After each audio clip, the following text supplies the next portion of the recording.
All right, friends, it's time to give you loyal listeners a discount on protein powder. You may or may not know, but I launched my very first protein powder 2 years ago. It's a grass-fed beef isolate with only 3 ingredients: grass-fed beef, either organic cacao or organic vanilla, and organic monk fruit. Now, if you don't want any of the added flavor and sweeteners, you can also just get unflavored.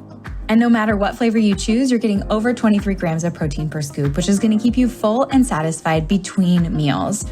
I love starting my day with a Fab4 smoothie and breaking my fast with that much protein. It makes a serious difference in my cravings and blood sugar balance the rest of the day, and I've seen it with my clients as well. Now, I never thought I'd own a product company, but when I got pregnant with Sebastian, I realized the majority of protein powders were chemically extracted or enzymatically extracted, and I wanted to use heat and water only.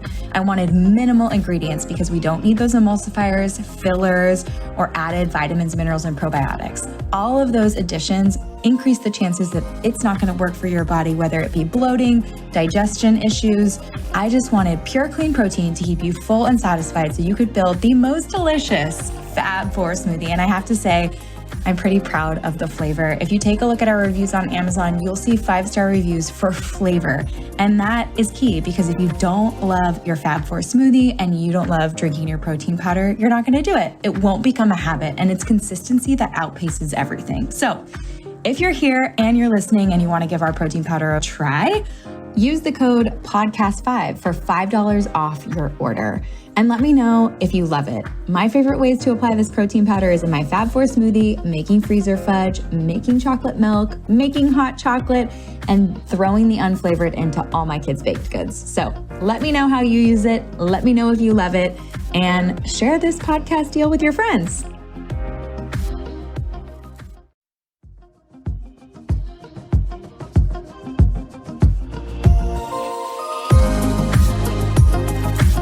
Dr. Mary Pardee is a certified functional medicine practitioner and naturopathic medical doctor specializing in hormone imbalances, fecal microbiota transplantation, integrative gastroenterology, gut-brain health, and thyroid optimization. She is the founder of Modern, a virtual functional medicine consulting company based out of Los Angeles, California. She works with patients to design effective, research-based programs to help them feel their best from the inside out and live to their fullest potential. Mary, I'm so excited to have you on the show. I can't wait for my audience to get to know you and start following along. I think you just put out such amazing content, and like many functional MDs, you've made your way into this space from your own personal journey. So I want to talk a little bit about that and get into the nitty gritty on all things GI tract. So thanks for being here. Thank you for having me. I'm excited. Anytime I get to talk about poop or GI, I'm in. Awesome. Cool. Well, we'll definitely get to the poop, but let's start with like your childhood issues and what led you into functional medicine in the first place. Yeah, absolutely. And I think that this is a common thread along like a lot of functional or naturopathic doctors that have sought alternative care, is that we had our own story that brought us here. And so it was definitely the case for me. I had IBS, irritable bowel syndrome, as a young girl. And I went to a million doctors because I didn't feel good a lot of my childhood, just feeling like bloated or having reflux, migraines, a lot of different things going on. And there was no real solutions. And so I feel like, conventional medicine has such a strong suit in certain things, especially acute things, and really treating things that need to be treated immediately. But I really felt like I didn't get the care or the attention that I was looking for in terms of somebody to really listen to what I was going through. And so it was when I was about 20 years old, I went to see another gastroenterologist. I had already had a colonoscopy, endoscopy, motility studies. I had had so many different things done. And I went to see this doctor, and he looked at like my chart, which was super thick at that point. And he was just like, you've done everything. We've tested everything. You're just going to have to live with this. Like, this is not life threatening. Like, there's nothing else we can do for you. And I left that appointment just really extremely upset, emotional, crying, and just like, wow, how could somebody say, to somebody that there's nothing else that we can do? Like, is that really the case, that there's nothing else here? And so it was at that point where I was like, I really want to become the doctor that I didn't have as a young girl growing up and fill that niche. And so I went back to school, and that's kind of where I am today, is really treating people with similar GI conditions that I had, and really trying to offer people alternative solutions. And so when things, we've gone through the list of things that would normally be done by conventional and functional medicine, like, are there other things that we can try? Or is there an area that we haven't tapped into, whether it's psychological or, a different avenue? And so that's kind of what brought me where I am today. I love it. I think you have so much empathy after going through it yourself, and you care so much deeper to find the root cause of the issue for people, and being open to things like you just said, psychological things, to all different types of diagnoses. And we're going to uncover some of those in today's podcast. But Yeah. I'm thankful for doctors like you that have experienced personally what it feels like to not know what was going on. I mean, I wasn't diagnosed with celiac disease until I was in my mid-20s. I had chronic sinusitis and sore throats and random things that no one could pinpoint. And I swear, like, pulling gluten from my diet and a little bit of dairy, dairy most of the time, that cross reactivity, I never went back on an antibiotic. Yeah. Yeah. Yeah, it's incredible how things can really clear up when you find that, like, root cause, that you're not just kind of treating things as they pop up. Absolutely. Can you explain your personal approach to functional medicine? Because I love that you're going for the root cause. And I think getting diagnosed with IBS or IBD, I mean, you can go on the internet. It's like a million different descriptions of like what that means. And it kind of just feels like we're just going to put you in this bucket because we don't really know what's going on, or we kind of see some things, but this is like the general thing that's going on with you. Can you talk about how you might do things differently? Yeah. And I think, my view of functional medicine, I think, is different than other functional medicine doctors too. So I think we all have like our personal kind of brand of it, right? But really what I like to do is get back to the roots of naturopathic medicine and like the root of alternative medicine, which is the body has an innate ability to heal itself. And so that's one of the principles that I really live by, is that we have the innate ability to restore, maintain, establish our health if we put those foundations back in there. And that's a big piece of it, is that health is not given to us, it's earned. And so I think that that's something that's not really taken to heart. But if you think about that, like, you're not given your health. Like, you have to exercise, you have to choose the foods that are going to fuel you, you have to sleep. Like, there's a lot of choices that are made throughout the day, throughout the week, throughout the year that you earn your health with. But also having that faith that your body does have the innate ability to heal if you give it those foundationals, if you put in the things that it needs to really restore things. And then another thing that I really believe that is what functional medicine is not, which is almost just as important to me, is that it's not green allopathy. So it's not green conventional medicine. So we're not saying you have hypertension, here's an herb that lowers blood pressure. If you have diarrhea, here's an herb that's going to constipate you so you don't really have diarrhea anymore. We're asking the question of why, like why, until we get to the root. And the root, in my mind, there's several roots of chronic illness, which is what we're really looking at. I don't treat a ton of acute things because conventional medicine is pretty good at treating acute things. But if it keeps coming up, now it's chronic, this is where there's something that's at the root of this. There's something that this stemmed from. And so we want to dive into those things because we don't want to just be substituting herbs or vitamins or minerals for a prescription drug. In my mind, that's the same exact thing, might have fewer side effects, might be more expensive down the road. Like, you don't know. But I think that's a big distinction in my mind of what, functional medicine should be. It should be really root cause medicine. I love that.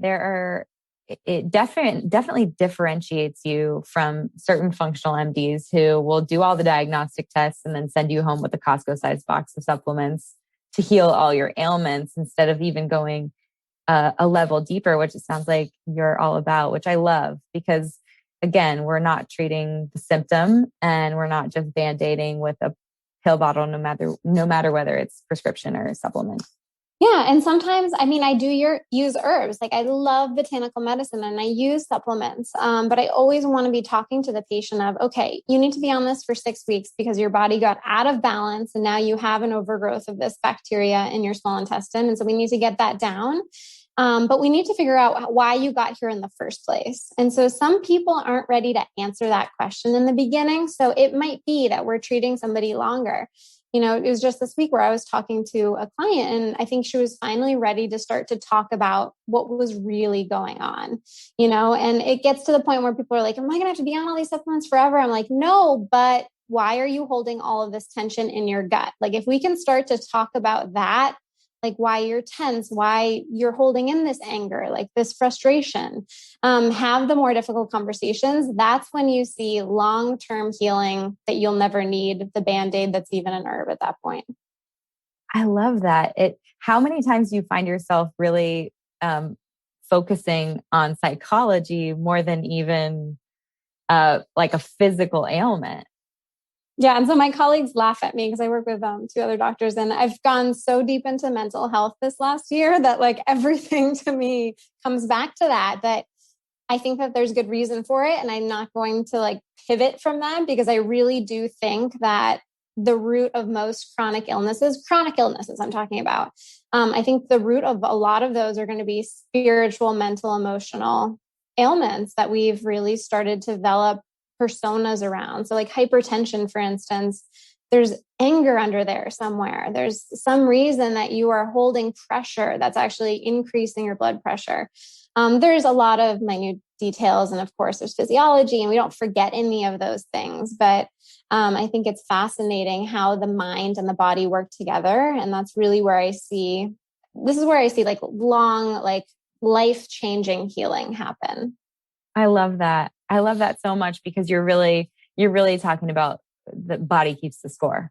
Whatever it is that you've been through, holding on to this stuff, seeing it. I mean, we can see it whether it's interleukin-6 or C-reactive protein or cortisol. I mean, the body can have a chemical response to the thoughts and the feelings that we're holding deep inside of ourselves. I love that you're going there. You specialize in gut health and the microbiome though. So let's go there and we'll layer in the spiritual and emotional throughout today's episode because I really love that that's so much a part of who you are. What are some of the common ailments that people come to you for? And where do you start when it comes to testing and treating? Yeah, the most common things that we see in our practice, people come in with a diagnosis of IBS, irritable bowel syndrome. That's probably the most common. About 1 in 5 people in the country actually have IBS, like probably more. And most people just aren't going to the doctor to get the diagnosis. Inflammatory bowel disease, which is ulcerative colitis, and Crohn's disease. We also see a significant amount of those patients because that is another chronic illness that doesn't have the best solutions in conventional medicine. It's usually we end up melding the two with conventional and functional naturopathic medicine with IBD. And then small intestinal bacterial overgrowth, which has a huge overlap with IBS. So those kind of are two different things, but they overlap. And so one of them kind of resides in the other one. But people can come in without a diagnosis as well. So they might say, I'm bloated all the time and I have no idea why. So that's a really common thing that we see. Constipation, lifelong constipation, or, more so like looser stools or just irregular stools. But one of those things is usually what people are coming in with. And then we'll always see reflux. It's usually associated with something else that's going on too. And then we also have a subset of just wellness optimization patients. But when it comes to the gut, those are the biggest things. Let's unpack some of these. We talked about how IBS is sort of like, I'm sure you're getting a lot of patients that are, hey, I've been diagnosed with IBS. Can you kind of give a clinical explanation of what that is if people are listening in? Because there may be someone listening that you just said that acid reflux is a side effect of sometimes people with IBS. They might not even know they have IBS, but they feel the reflux. Can we talk about what IBS is? What would quantify you as being diagnosed with IBS? Absolutely. IBS is really looking at a few different things. So it's looking at irregular bowel movements. So things that change in terms of you're not having consistent bowel movements, or it's talking about the form of the stool. So hard stools, meaning that you're constipated, or loose stools. And it's also meaning that you've ruled out anything more serious that could be causing that. So if you have the diagnosis of IBS, your doctor, gastroenterologist should have ruled out inflammatory bowel disease. If you have diarrhea, they should have ruled out any parasites or bacteria that could cause diarrhea or bloating, So it should be something that has no organic pathology. So if you look at the tissue, if you do a colonoscopy, endoscopy, everything appears fine, but you still have symptoms of it. And symptoms can be pretty severe. So there's a study that looks at people with IBS, and they correlate the quality of life to that of somebody with end-stage renal disease. So just because it's not something that's going to end your life or is life-threatening doesn't mean that quality of life can't be affected significantly. And we do see that in a lot of people with IBS. Yeah, I've had patients that I work with functional MDs like yourself. And I will say the emotional toll it takes on people to not know if they're going to be able to make it to the restroom as an adult, that, how they feel physically, energetically, like you can see it taking such a toll on people. And I think that experience you had leaving the doctor's office and being told, sorry, this is it. I think so many people who have this diagnosis feel that way. Yeah. Yeah, no, it is.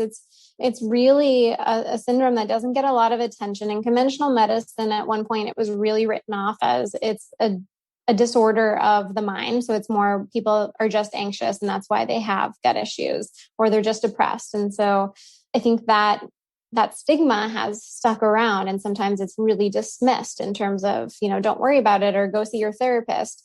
And so when I first got into this space, I was like, no, it's all your gut. Your gut is the issue. Like, this is just an imbalance of bacteria. And now I'm like, well, I actually think that it is mental health as well, but I think it's the two of them. And I don't think that anybody should ever get dismissed. And some people aren't ready to deal with the mental health piece of it. But I think that it's the whole person. It's always the whole person. Right. Absolutely. Well, let's digest that a little bit further, pun intended. If someone is dealing with it being like a physical microbiome issue, what are some of the top contributors to that? And if it's emotional or mental, what have you seen in your practice, and what would you advise people listening to this podcast to do to try to uncover if it is maybe something they dealt with in their past or that they're holding on to? Yeah. And I've had a few exceptions of this. And the exceptions would be if it's new onset. So if something started quickly, then I can see it being just a microbiome issue. Almost everybody that it's been chronic or long-term, I see it being both of them. But there's a good reason that it's both, and you actually have to treat both of them at the same time in order to get good results. And so in order to understand it is really understanding the pathophysiology of small intestinal bacterial overgrowth, which is really the foundation, and where a large percent of people with IBS will have small intestinal bacterial overgrowth. Not everybody, but a good chunk. And so SIBO, small intestinal bacterial overgrowth, is really when you have an overgrowth of bacteria in the small intestines. And so we have a small intestine, then we have a large intestine. Majority of our microbiome, the microbiota, all the bacteria, fungi, viruses should reside in the colon. But we do have a small amount in the small intestines as well. When you have motility changes, so it can be a dysregulation in the communication between the gut and the brain, where you have changes in motility, just irregular motility, slowed motility, then you can get an overgrowth of bacteria in that small intestine. And it's differentiating from an infection. It's not an infection, but it's an overgrowth of commensal normal bacteria. So it's not that you have a pathogen that we need to get rid of completely. Instead, we need to lower the amounts so that you're not producing certain gases. So our microbes, the bacteria in our gut and archaea, which aren't technically bacteria, these guys can produce gases. So they eat fiber, they eat things that we eat, and they digest them, and then they produce hydrogen, they produce methane, they produce hydrogen sulfide. And these are the three main gases we think are associated with small intestinal bacterial overgrowth. And so if there's too many of them, they're producing too many of these gases, and you can feel the effects of the gas. Anybody with IBS will say, yeah, I feel distended. I feel bloated. I'm passing gas all day long. And you can also have changes in motility from the gas, which then furthers the cycle of altered motility. So hydrogen gas can speed up motility, leading to diarrhea. Methane gas slows the intestines down, which can lead to constipation. Hydrogen sulfide is a newer one, so we're still like uncovering things about that, but it looks like it speeds things up. And also can result in a sulfur smelling gas, kind of like that rotten egg. So I'm always asking people, does it smell like sulfur? That's a fun question. Yeah, that's a fun one. But you get yes a lot of the time. And so that's like one more cue that it might be SIBO. Wow. So when someone comes to you and they have bowels that are fast, diarrhea and or slow, how are you testing patients for SIBO? What's like the normal protocol, and then what's your treatment protocol? Yeah, you got to keep me on track because sometimes I go down tangents. I'm like, did I answer the question? You totally answered the question. No, it's great. I think this is, I mean, do you know I get calls from clients who, when they get the diagnosis of SIBO and then they try to figure out what they're allowed to eat, what they're not allowed to eat. It's very overwhelming. So, yeah. I've sat down with a number of clients, I would say, more, if I could say in the last decade, I would say probably the last 5 or 6 years, it's been way more. I don't think I heard about it in the very beginning, but it's a pretty strict diet when you want to take care of it a certain way, maybe herbally and with diet. And, I have a lot of doctors that I work with too, that work at Cedars, and it's hardcore antibiotics to treat it. Yep. So I would love to know what your opinion is on what's out there and available to these patients and treating it. Absolutely. Yeah. And so for the first part of your question, the testing is you can do a lactulose breath test. And so it's a really simple test. You drink a solution of lactulose, which is a form of sugar, and then you blow into these little bags. The ones that we use are usually the Trio Smart breath test because it tests for all three, which is one of the first tests out there that'll look at hydrogen sulfide as well as hydrogen and methane. There's also just the dual tests, which are totally fine, especially if people are just constipation predominant. And those are available, like Cedars has one that they do. But you can get them shipped to your house. You can do them at home. And so you want to know if it is SIBO first, because there's a ton of other things that can contribute to bloating, to constipation, to diarrhea. So you don't want to go treating something if it's not there. So I'm a big advocate of testing first. And then in terms of treatment, you do have a variety of options. And I don't think that we know which one is correct yet. So I usually have a discussion with the patient. And so option number one is going down the antibiotic route. And that's going to be Xifaxan, neomycin, or a combination of them, or there's other ones too, but that's kind of like first line. And it's going to be dependent on if you're hydrogen or methane predominant, because you treat those differently, which is another reason to get the testing done. You really want to see, do you have both of them? Do you have one of them? And what does that look like? And then the amounts too. So I'll look, if somebody's methane comes back at 35, and we treat them and then they still have symptoms and we retest and they come back at a 10, it's like, okay, we did something, but we didn't do enough. So let's go back. And so, you can start with the antibiotics, or there's another option, which Johns Hopkins University did a study looking at antibiotics versus herbal treatments, and they came back to be really similar outcomes. So not one was significantly better than the other. And when you go the herbal route, you definitely want to know which is present, because there's certain herbs that are better with the methane producing archaea versus the hydrogen producing microbes. And so some herbs that we use are going to be things like berberine. We use entrantil as a combination of different things in it that's been made for people, especially helps to reduce methane as well. There's other combination herbs. And then you have things like neem as well, or allicin from garlic. So there's a whole bunch of herbs that you can use. One benefit to using herbs is that they are also usually antifungal. And so antibiotics don't have any antifungal properties. They're antibiotics. They treat bacteria. But sometimes you can have people with SIBO that also have SIFO, small intestinal fungal overgrowth. So one of the benefits would be using an herb that actually has some antifungal properties too. Herbs are great because if you use the whole herb, they, in my mind, have like an innate intelligence to them, where they kind of have a broader spectrum and usually some nutrients and antioxidants in them. So I'm a huge fan of using herbs. They're also more gentle, but Xifaxan doesn't leave the GI tract really, so it's not systemic.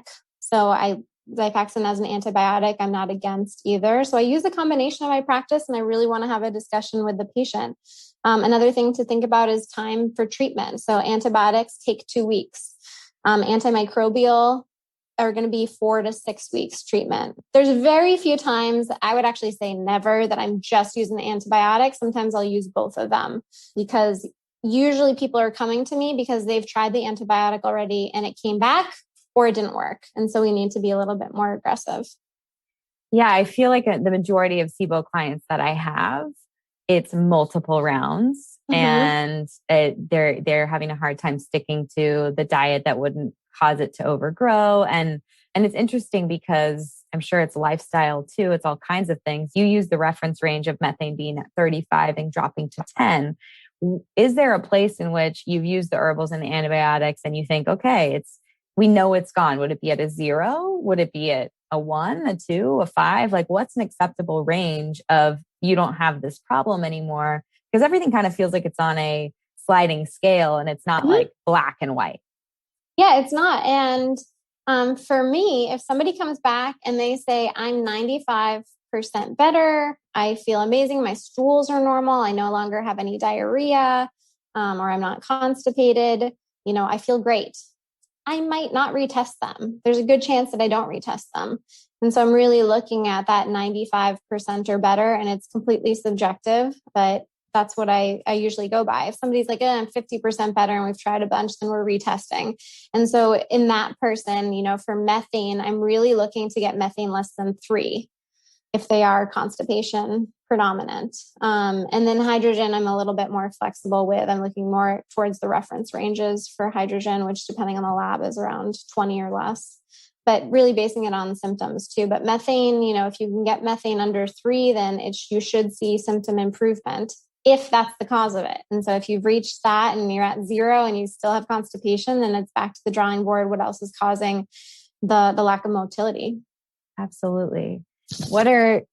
When you're sitting down with clients and you've, done all the testing and you've done all the protocols and they've had the herbs and they've had the antibiotics, and you feel in your gut, again, pun intended, that there may be something going on here, deeper underneath. How do you approach that with your clients? And because they're probably not expecting it from you.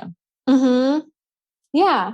I think some of them are now, but no, there's a lot that aren't. And I really try to get a sense of where they're at. And so, it's the same as if you're on a date, like you're reading the person energetically and seeing like, does this person feel tense? And you can feel that, right? You've been on phone calls or you've like done Zoom meetings with colleagues where like you feel like they are on the edge and they're so wound up, and you're like, and so when I sense that in somebody, and it might be subtle or it might be very overt, then I just have an open conversation about it. And, it's sometimes difficult, but I think people actually really want to be seen. They really want somebody who really sees them. And it's not a negative thing. Like, that was me. Like, I am the type A person that was all wound up, that had gut issues. So, a lot of them have heard my personal story too, but it's not that we are bad, or it's not that we're doing things wrong. It's just that whatever happened in life and, childhood trauma or whatever it was has led us to have a shield that we have to hold on to things, or we don't have an outlet to get rid of our frustration or our anger, or, we're angry at the world for the state that it's in, and we're really sensitive. So there's so many things, but I really don't view them as, bad. And it's really getting rid of that mental health stigma and saying, let's talk about it. Like, I can feel energetically that you're holding a lot, and this must be a lot to carry around. Like, do you feel it too? So I'm really just having a conversation with them, and I'm by no means a therapist or a psychiatrist. So I refer out when, I think that they could be really helped by this, but it's just talking like we're people. I love it. I bet you get a lot of tears in your office. I'm like holding them back here just because the empathy that you exude is probably life-changing for a lot of people, to be seen and to be heard and to know that what they're feeling and what they've gone through is okay. Mm. For Yeah. you personally, what outlets did you use to attack, sort of like, I want to say attack or like unpack or release what you were holding on to? Yeah. Yeah. And I definitely had my own journey with it. And so I think it started with, I really, having been to all those doctors, really had a new persona of being sick. And so that was something that I like had an identity around, like being sick, never going to be well, and having to eat really strict in order to like just maintain. And so the first part of that journey was really identifying that that was a persona that I had gained, because I was in the dark for a long time. I just thought I was being healthy with being overly healthy. And so letting that piece go came when I started to go into like more positivity and Joe Dispenza work, and really believing that I had that innate ability to heal. And so I think that was kind of stage one for me, was just more so mindset, if I had to encompass it. And then stage two came when I had a pretty significant life trauma. And so I had an ex-boyfriend who passed away. He overdosed. And this was like a huge wake up call for me. So I was, go, like started my business in medical school, wanted to get bigger, grow. I was like on that fast track that's really common in LA, which you probably know. Mm-hmm. And it was all encompassing for me. And when he passed away, like it was this thing that lurched me, and it was just like, what am I doing? What is this all for? And it was obviously a period of time where I was really sad, and I was not even grieving yet. I was still in denial, and I couldn't really process it because I was still moving so fast in my life. And it ended up taking me a year and a half to really realize I can't do this on my own. Like I need somebody to help me. And I think, as doctors, we think we can help ourselves and we have the ability. And even with that, like almost overly positive mindset that I had, I was like, I have to be able to figure this out. Like everything's okay. It's always going to be okay. And in reality, sometimes it's not. And sometimes you need help. And so I went down my own healing journey and saw a psychiatry team out of LA, Hope Integrative Psychiatry, and really started just digging into, how can I process and how can I start to grieve, because I needed to get through that. But I bring it up because that was the key that opened up this door of like self-discovery for me. It was not just about that trauma. It was not just about grieving and moving through his death. It was really like, who am I? Am I this person that moves 1,000,000 miles a minute and wants to grow and make more money and succeed? Or am I somebody else? And so it was like really this discovery process for me to start to dig into. And it was definitely through the help of the team, and then other things that I've done spiritually as well. Wow. I just want to say that I'm so sorry for your loss and for the pain. I know that you probably still have a piece of him with you every day, and that he gives you the power to be your true whole self, and to have explored that and to have gone back to that. And I'm a little bit speechless because I can't imagine what that was like for you. And I just want to just take a minute to say thank you for still being strong enough to share that story, and for doing what you do every day with your clients, because it's people like you who really, maybe they go through a trauma, maybe it's an aha moment, maybe it's rock bottom, but they go back to their roots of being human and just knowing what this life is about. And it's all about connection, and it's all about helping one another and being there for one another. There's so much power in that. And I think what I'm sure our listeners or what people, whether they're in their car or on a walk right now, they probably have something that they're feeling too. It's the world is telling us, get out there, start your business, hustle, make so much money. Don't, work 12, 14 hours a day, do it. You can do it. But like, what is it for? Right. Like, is it worth your health? Like, is it worth missing out on your kids? Is it worth having regrets? Is it worth, what is it worth? 100%. 100%. Yeah. And I think we can all relate to it. And I think there's a lot of us that can do it all. And that's the issue. It's like, if you can do it, okay, do you want to do it? Like, is this why you're here? And like you said, it all comes back to community, relationships, love, really the simple things. And so we need reminders, and, hopefully they don't have to be such drastic reminders. But yeah, we need little things that nudge us once in a while. But when people make it as productive as you did, and I don't want to say productive because we look at the last year and people went through a lot. It's like the highest suicide rates that we've seen in years, the highest rates of depression and anxiety. And people are being told that they can't have these diagnoses, or like that's not a good thing. And so they're hiding in their shame, and whether they're trying to do it alone or it's manifesting itself in their body. I think, if anyone gets anything from this podcast, it's that you aren't alone, that we all have our struggles, and that if you're feeling something in your body and you can tap into your intuition and you think it might be emotional or traumatic or something that you've gone through as a child, like, be open to exploring that. Yeah, 100%. And Kelly, you phrase it in such a beautiful way where it's be open to it. If we're open to things, because in my mind now, there's no difference between anxiety, SIBO, hypertension.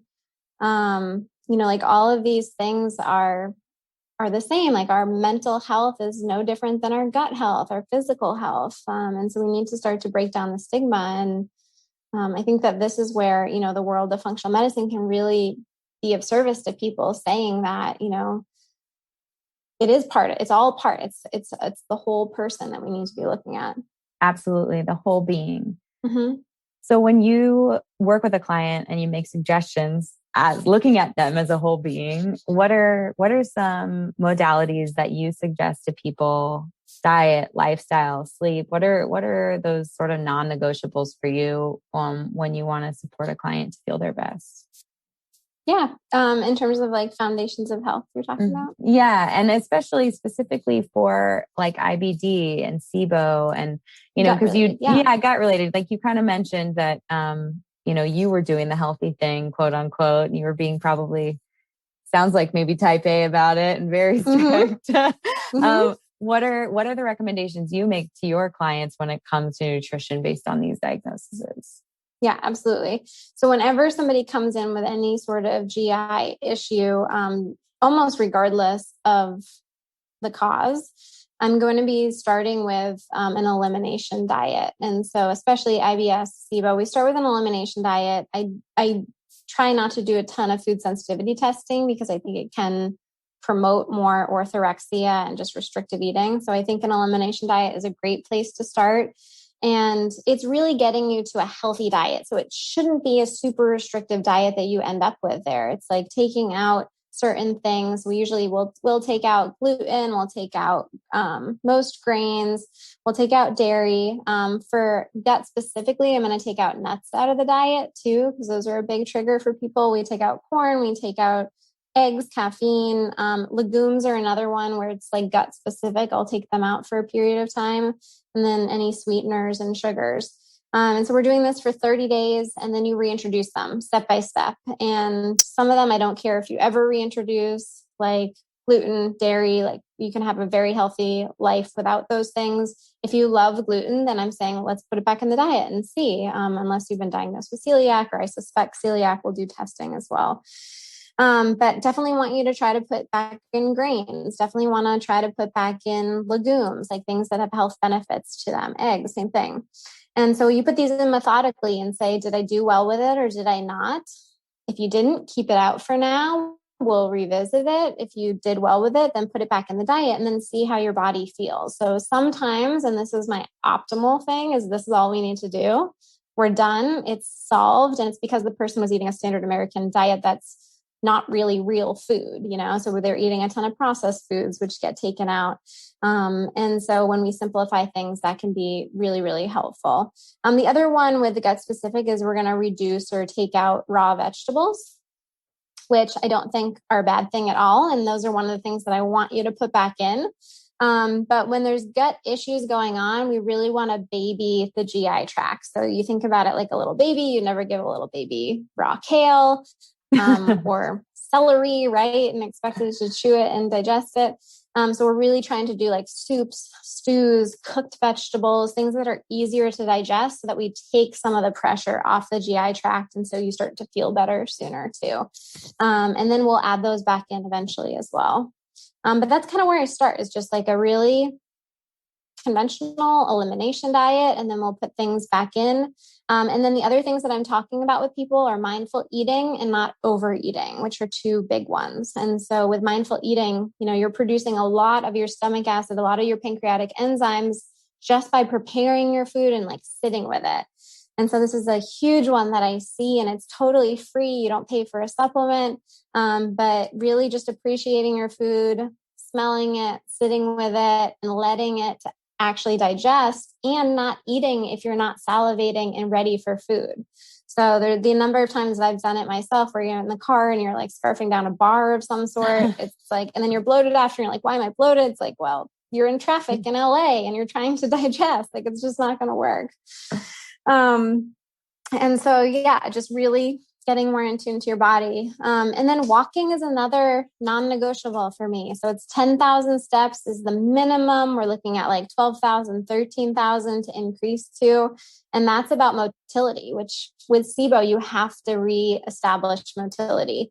And the vagus nerve innervates a large percentage of the GI tract, and it's stimulated by the walking process. So it puts you in that parasympathetic. That's why walking makes you feel good and reduces anxiety and depression.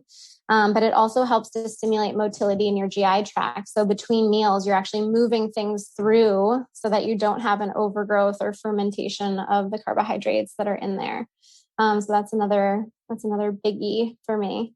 I'm over here laughing to myself because this is maybe TMI, and I don't think I have a lot of men that listen in, so I don't really care. But I always used to tell my girlfriends in college, like, if I really wanted to have a bowel movement, I would just go shopping, because I walk around and it calms me down, and I never shop. But online, I was always a mall shopper, but it makes perfect sense. And people aren't moving enough. We're all sitting and we're never feeling relaxed. We're just constantly go, go, go, go, go, scarfing your bar, eating air.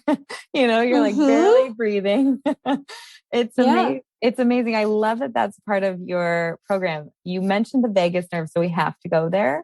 Can you explain? And I think people understand motility means, and you can define it, but like how quickly stools are moving through your colon or your intestines, right?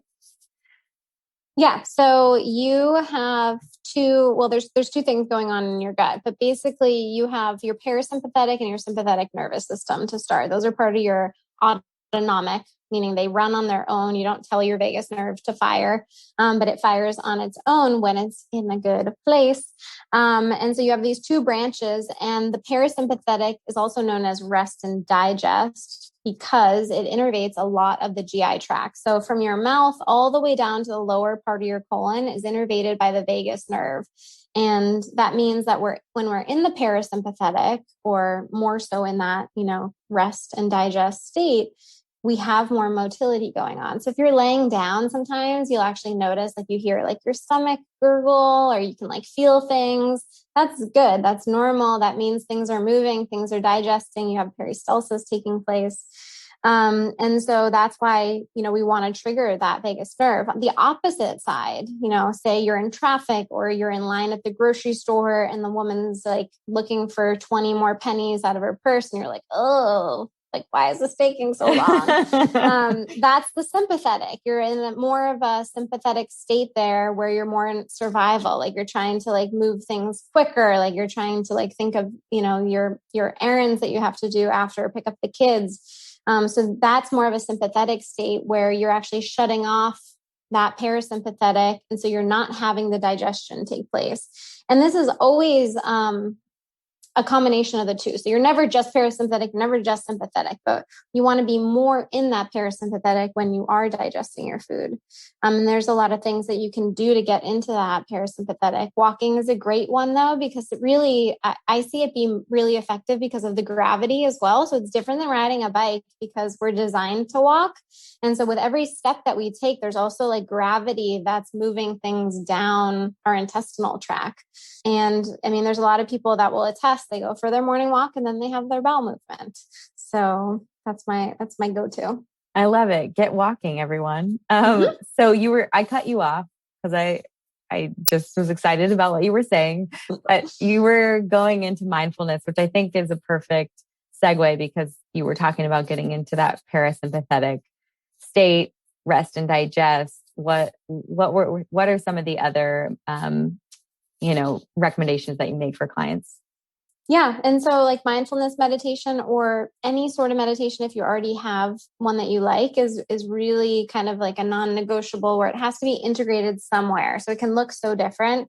I was reading something where women may actually do better with more of a walking meditation because we are more fluid and more kinesthetic perhaps. But it could be a walking meditation where you're looking at the flowers, like you're looking at the sun, you're looking at the trees, and you're just taking it in and noticing and being the observer. It could be a seated meditation more traditionally. It could be a guided meditation, but something that you have to always go back to if things get a little bit hectic. And so, if you go to a meeting and like you're really frazzled, like how to bring yourself back and do like a 5-minute, either breath work session at your desk or meditation before you go to lunch with your peers. Or I did it before we got on our call. I went for like a little walk and I just looked at the birds and the flowers and I was like, okay, I'm going to chill out before I go talk to Kelly so I don't seem like a lunatic. Well, you don't seem like a lunatic. You seem like one of my best friends and we've only just met today and on Instagram. Yay! So it's already been so much fun. I'm like, the hour is flying by. I have so many questions. I want to just reiterate some of the things you said that really I thought were profound. You said that you didn't do a lot of food allergy testing, which I think is really powerful because that is a lot of times the first line of defense with a number of functional MDs that I work with because they're like, well, we'll just pull out everything that's causing you a problem.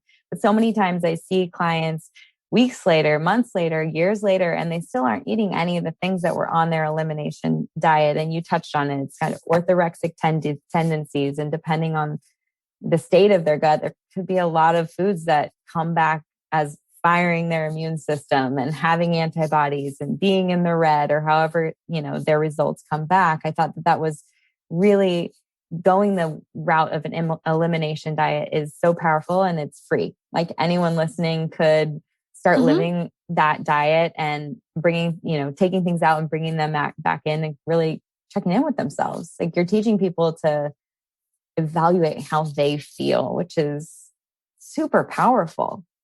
Yeah. And not rely on a test to tell you how you feel, which I think is really essential is to like really gain more of your intuition and start to listen to it. I think it can be great, but it's exactly what you said. It's, there's some research that looks at, these are IgG food sensitivity tests. So we're not looking at allergies with these, but there is some research that supports some of these food sensitivities with IBS. And so that's where I'm not writing it off completely, but I'm going to do a lot of other things before I actually use that test to start to assess. And the amount of times I've gotten success without using the test makes me like further, stand strong in that recommendation because you can always do it later down the road. So you've never, there's always time to do it in the future, but you can't undo it.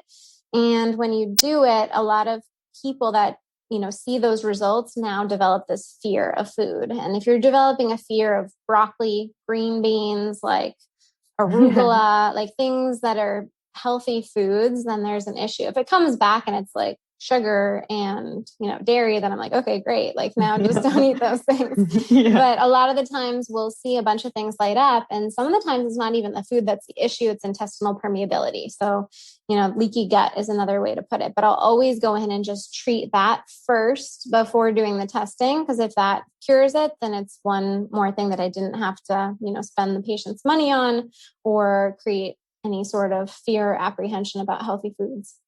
Well, you just went there, so we're going to go there. Let's talk about leaky gut. What is it? How would you diagnose someone? Are there actual, diagnostic tests for leaky gut, or is it a general term as well? What are you looking for, and how do we patch up those holes? Yeah.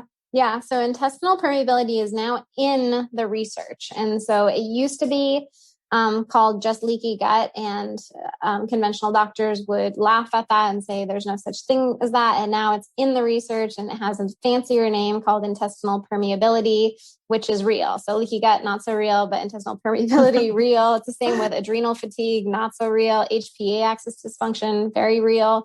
So, these are funny, but we'll keep seeing them come out as we see more research on some of the alternative things. But intestinal permeability, what it is the cells in your gut should be closely patched together. So you should have a really tight, they're called tight junctions. So the cells should be nice and packed together. And the importance of that is that larger food particles should not be able to pass through between cells. Instead, you should only be able to absorb amino acids and, chylomicrons for fat and glucose, so small carbohydrates through the cells. What happens, though, is that when there's some sort of stress on that GI system, so it can actually be due to cortisol and high stress, or it could be due to a standard American diet where you have inflammation in the gut that causes inflamed intestinal wall and leaky gut. Could be due to excess alcohol intake, which is obviously an irritant to the GI tract. And so all of these things, and there's a million more, but all of these things can create inflammation and make it so those cells are no longer tightly connected, but there's a little bit of space between them. And when you have that space between the cells, now you can have larger food particles pass through. So say you have like a little piece of broccoli, it can actually pass through that intestinal wall. And then your immune system, which is on the other side in the lamina propria, that immune system will say, whoa, what is this? We're not used to this. We're used to only glucose coming through or only an amino acid like, taurine or something coming through. And this bigger particle is recognized as a foreign invader. And so your immune system responds correctly, and it creates an antibody to that. And then that antibody can go on and do a variety of things, which we don't have enough time to talk about, but it can attack other things in your body, or it could make it so that the next time you eat that very healthy food, you get a reaction to it and you don't tolerate it like you should. So that could present as fatigue, bloating. It could present as diarrhea. It could present as brain fog, kind of just like very general symptoms when you're eating seemingly healthy foods. But if you go back to what the actual issue is, it's not the broccoli. Don't blame the broccoli. It's not the broccoli's fault.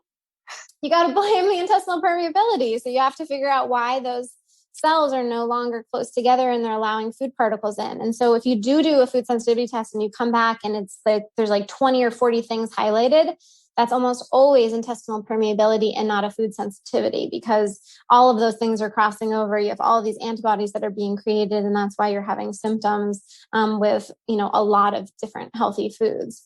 So the question comes back to root cause. Why did it happen in the first place? Is it that you're stressed out of your mind? Cortisol is high and there's inflammation, which is leading to that permeability, or the other things that we talked about. I love it. So eloquently said. I think if anyone has ever been curious about what leaky gut is, or what we now call intestinal permeability, that was I was like taking us back to school. I loved it. And it's something I see it with my clients too. When everything is lit up on the results, I'm like, is this basically your diet? Because then it's leaky gut or intestinal permeability. And that's so common, right? That you'll have clients that are like, but this is everything I eat. What do I eat now? Like, that's why. Those are the things that you eat. And this is a really bad case. Well, let's talk about more bad cases, because something that's become really popular is fecal transplants. And I wouldn't say that they're available to everyone, but there was a certain point a few years ago where I had a doctor in Chicago that was doing them, and people who were going to Canada for them. Can we talk about what is a fecal transplant? Why would someone use it? Why would they need it? What are people like you using? I mean, you get it. Yeah.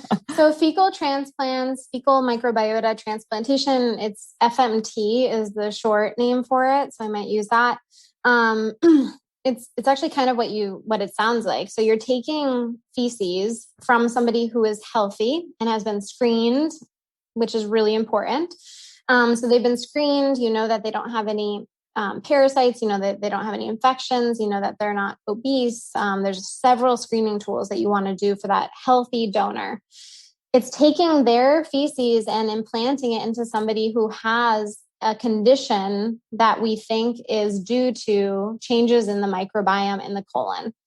And so that's, you know, in the US, it's only approved for C. difficile infections is the only thing that the FDA says that we can use fecal transplants for, because now feces is actually labeled as a biological agent. And so one of the things that we can do is people with C. diff that they've failed antibiotics like vancomycin, fidaxomicin, which are standard of care, is that we can give them a fecal transplant to actually reseed the forest. And I think that, you know, hopefully we're actually not making people fail so many times the antibiotics, because if you know about C. diff, the cause of C. diff is overuse of antibiotics. Yeah. And we're treating it with really broad spectrum antibiotics. And I mean, things like vancomycin and fidaxomicin actually have a pretty good cure rate. And so, you know, you're looking at like a high cure rate for them, but they also have a pretty decent size relapse rate where like 25% of people may get C. diff again. So in my mind, it's not the best treatment. If you look at FMT to treat C. diff, you're looking at a similar cure rate, but a fraction of the reoccurrence. So looking at more like a 5% reoccurrence in people that have used FMT.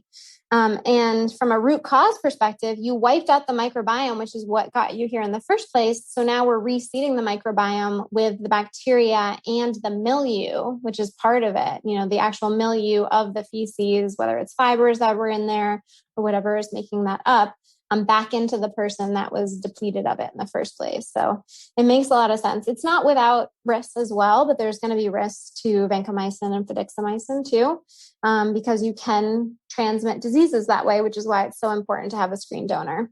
Absolutely. But the exciting stuff is also like what is potentially in the future with FMT, which one thing that I'm excited about is, you know, treatment with inflammatory bowel disease like ulcerative colitis. And so ulcerative colitis is really residing in that colon. And so we think that part of ulcerative colitis has to do with changes in the microbiome. And one of the biggest kind of myths out there is that probiotics replenish the microbiome, and they don't really. They do a lot of great things, and they help modulate inflammation, and they can block out bad bacteria. But they're not going to necessarily seed the microbiome, where FMT is actually seeding a new microbiome that can exist there.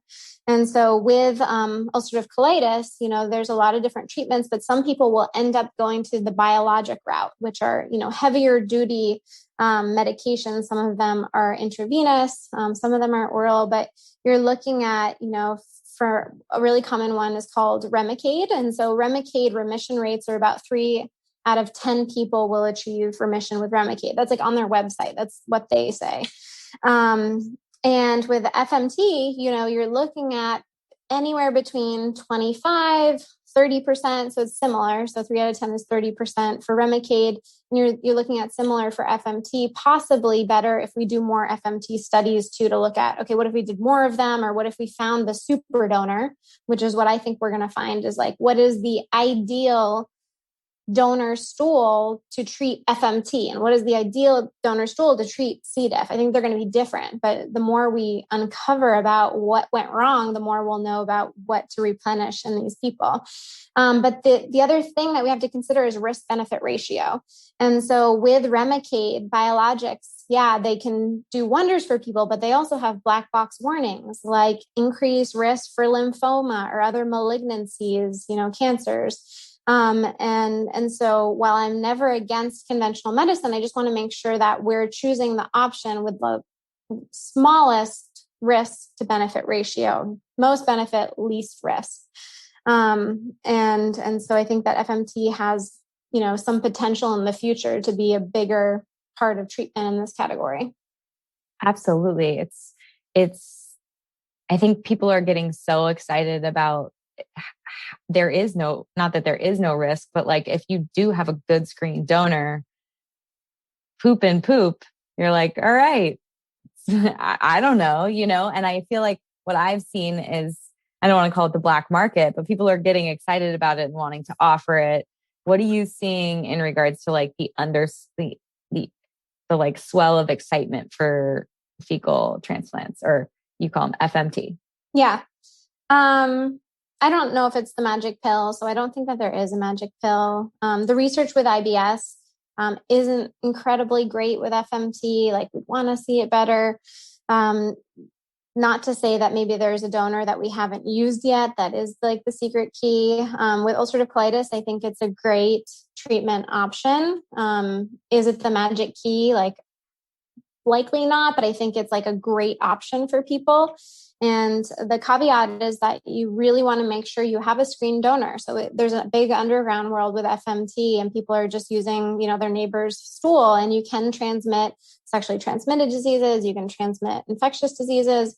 So there is a risk. But if you have a well-screened donor, then the risk obviously minimizes for that. So I'm really excited about it. I think that the more we start to tap into the research in the microbiome, which we haven't even started to scratch the surface yet. Like, yeah, we're talking about it and it's exciting, but I'm talking about this tomorrow actually, is that we don't have a ton of clinically relevant information about the microbiome yet. It's like we do these stool tests and it's like, so what? Like, what do we do with this? And it's not that we won't get there. It's just that we're not there yet. So I think we're going to find out that there are different bacteria that need to be together, and them together is what helps to heal the inflammation. But that's just me being like, my dream. So yeah. We'll see. No, it's really, you hit the nail on the head. It's emerging scientific information. And it's like, we're astronauts that went to space and we're like, there's a planet out there. There's space. Yeah. There it is. It's really big and there's a lot to learn, but we're here and that's over there. No, it's important that you say that, because I think people can get sold in marketing. They can walk in and pick up a probiotic that says this is great for your mood because one study put one strain of bacteria, correlated something. And then all of a sudden that strain's in the probiotic and they're paying $90 a month for it because they think it's going to change their mood. Yeah. It's hard. It's an easy place to not know where to start. So I love where you start, which is the elimination diet, making your food like baby food. Let's take a break on the raw veggies for a minute until your microbiome's ready for it. Mindful eating, cooking your own food, smelling it, salivating for it, eating it, walking 10,000 steps, practicing meditation, really like the good stuff about life, connecting with friends, like new friends like you, just the good stuff. Well, Dr. Pardee, I can't thank you enough for being here. I feel like I've made a new friend.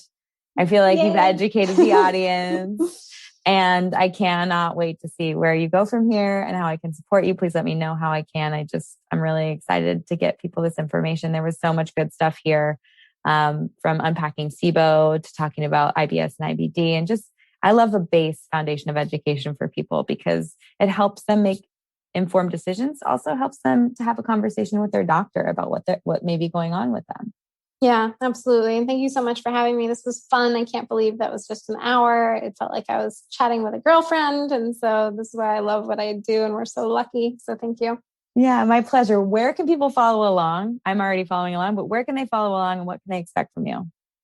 Yeah, so on Instagram, I'm at dr.marypardee, Pardee. And I post a lot of infographics there. So just kind of like mostly gut health centered, but also hormones and things like that.